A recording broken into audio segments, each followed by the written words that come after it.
Do you look in the mirror, you see yourself, and you start to begin to doubt where you're at, where you're going, what you're trying to do, and you don't really believe? I want to share a secret with you today that's helped me shift this mentality and really helped me to succeed when trying something new or for the first time. And this can particularly come across when you want to start exercising, going to the gym, you want to get a bike, you want to go for a ride, you want to go for a run.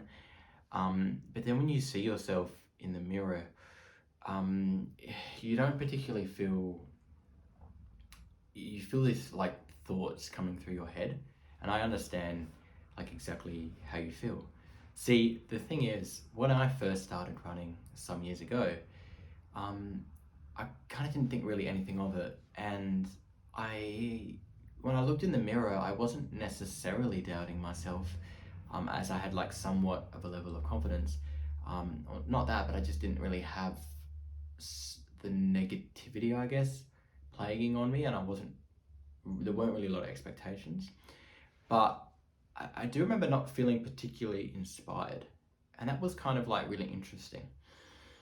And that's kind of what I want to share with you. I want to be able to take it from something that you see negatively to all the way the opposite, inspiring, that would just really help you to focus, hone in, and transform um, your life. See, the thing is, I talked about running and how I wasn't particularly inspired when I started running. Um, what I did do was I kind of got into cycling at some point. But before I go to that, I kind of want to share with you something that was kind of almost set up by myself, and that kind of did have that negative impact on me, at least in my mindset. See, the thing is, the school I went to, the high school that is, there's an extracurricular activity called pedal pre, and what this is, as I remember it, I think, was like a race over a certain period of time. Maybe it was like 12 hours, and it's on like kind of like a closed off racetrack, and you race against other schools, like other high schools and other teams. You have to design your own like little, pedal powered car, and of course you just race that. Obviously, there's a team of people. I think maybe it was 4 or 5 riders in the team, and they'll obviously alternate, switch out, and go about doing that. To spread the load and the effort and however many laps they have to do. So those people that did that, in order to get ready for, I guess, that championship or that competition, were obviously like road cyclists. So they rode bikes, they had their lycra on, and some of us kind of knew of this.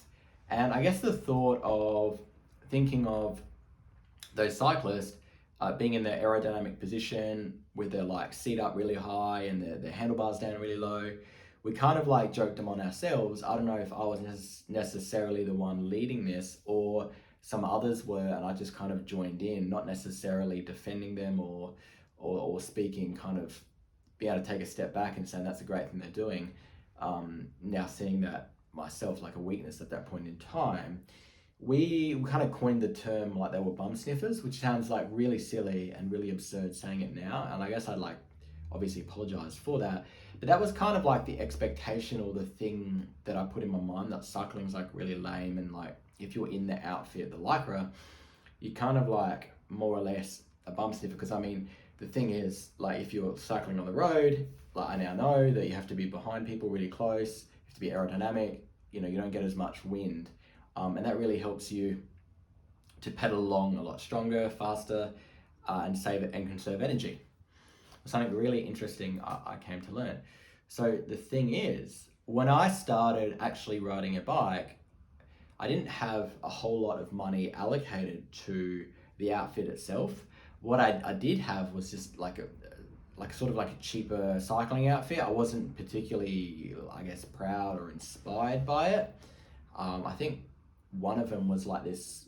mostly blackish, like it was a bib shorts and like jersey combo, and it had like a little like a stripe that was kind of like an Italian flag. I thought it was kind of cool. It was really cheap. It was maybe like $40 off eBay, so I got it. It was obviously brand new, but I kind of thought that was really cool. And I thought, and when I looked at myself in the mirror for the first time, it was kind of difficult to go on that ride. Like I was seeing myself as, well, am I like a bum sniffer? So I wasn't particularly inspired, but I knew that the cycling would be something important. So I kind of took a degree of extra willpower to kind of override what I'd almost conditioned in myself, or me and my friends, or those that are around me at the time had conditioned that cycling was this like bum sniffer activity.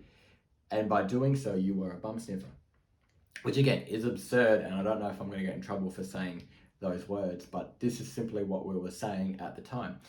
And I apologize if it somewhat offends you, but I have to express kind of what was going through my head.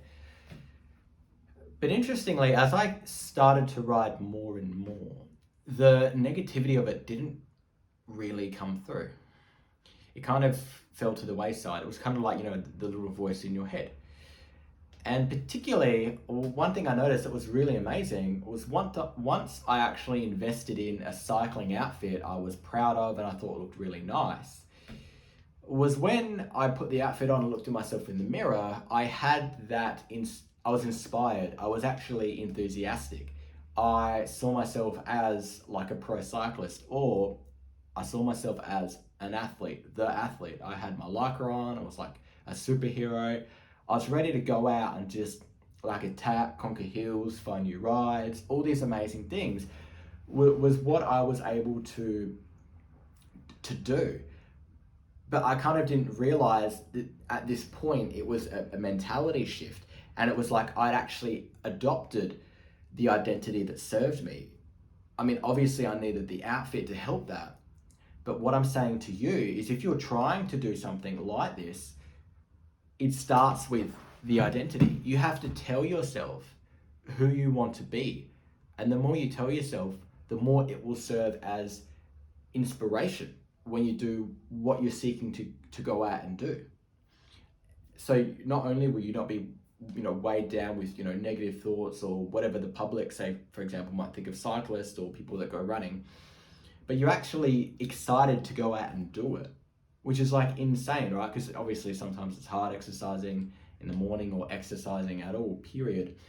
So I get that, but this is kind of like something that just completely just changed the game. And then once you kind of see yourself in that, it really makes it easier to kind of like shift all what you were to who you're trying to become.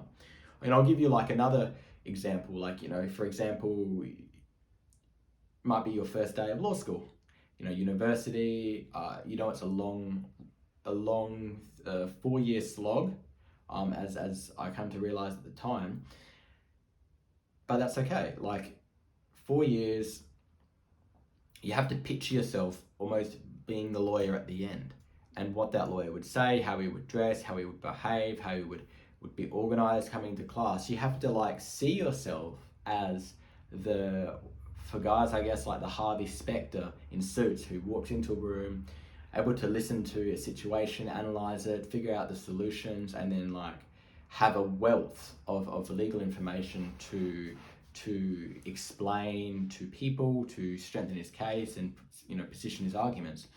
And that will kind of then frame you to get your assessments done on time, get all the required resources, because you are a lawyer, therefore you need the up-to-date textbooks. You won't settle for second-hand textbooks. You'll get the most up-to-date, you go to the classes, you engage in the discussions, you do the work, because you're holding yourself to that standard, and you're being inspired before you get to class or as you sit down at the desk, because you're seeing yourself already as that person. You're closing your eyes, you're visualizing who you will become and what you are trying to achieve. And the reason I'm kind of giving you this story is that you need to hold this really firm in your heart, like really tightly in your heart, and you need to believe it. Because there will come a time that others will laugh at you or try to belittle you for what you're trying to achieve or change. They might be unsure why you're trying to eat healthier. They might be unsure why you don't want to go out with them that night because you're trying to get an early night and go for an early morning bike ride, run, or you're even trying to study for your exam or something. That's what I want you to do. I want you to see yourself as that athlete. So when it comes down to, like, you know, shopping for the food, preparing, you're seeing yourself as an athlete. Therefore, an athlete would only accept food that's going to fuel them in the best way to get their optimal performance, right? Now, if you kind of want to go down that route of being that athlete and having something to kind of equip you or to hold, as well as your mentality or new identity shift, I've created what's known as Life Cycles, which is this fantastic cycling lifestyle like ebook that effectively consolidates all my lessons of riding over 6 years into like key phases, like, you know, getting the perfect bike for you, what to do before you get on the bike, safety, clothes, equipment, how to save lots of money, other key things such as how to actually train on the bike, what type of nutrition you're going to need, how to recover off the bike so you can get on the bike sooner, how to tackle difficult mountains, mentality. All these things are equipping you to be that athlete, as well as what's in your mind. So it'll make it so much easier to adopt a program or something that will be able to take you to that next level. Which will mean when it comes to that point, you're ready.